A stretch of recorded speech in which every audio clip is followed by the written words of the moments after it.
مع كل احتراماتي للشعب السعودي، اليوم الوطني خرج عن السيطرة، يعني باختصار صار يوم اللبق. انت مؤدب على فكرة. مو يوم وطني، يعني فيديوهات كش الجلد وشنو ما شايفين، يعني التحرش علني. وين الرقابة عنهم؟ خلينا نشوف ونعلق على الموضوع. اعمل نفسك ميت، اعمل نفسك ميت.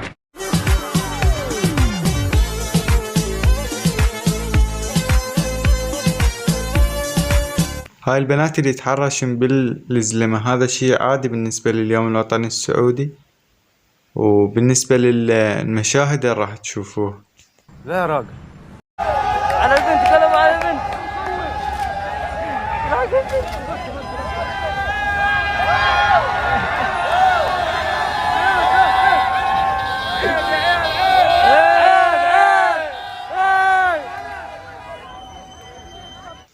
مثل ما شفتوا، عبالك قرودة، عبالك مو شايفين يعني بنية بحياتهم. هاي السعودية والتطور والأهل الرفاهية هيك يسوون. لعد العراق نجي نلوم العراق إذا سوى هيك على بنية، كلها تطلع وتحكي علي.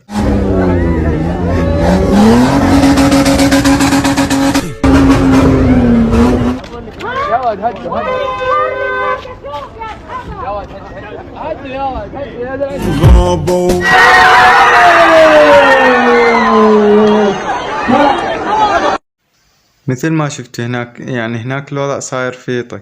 حتى رونالدو شارك بالموضوع، لبس زي عربي وقام يرقصوا.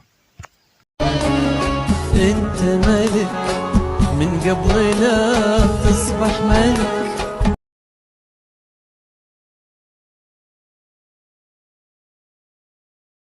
دارك والوطن كله لك، وافعالك تحير. هاي الدون الشيخ.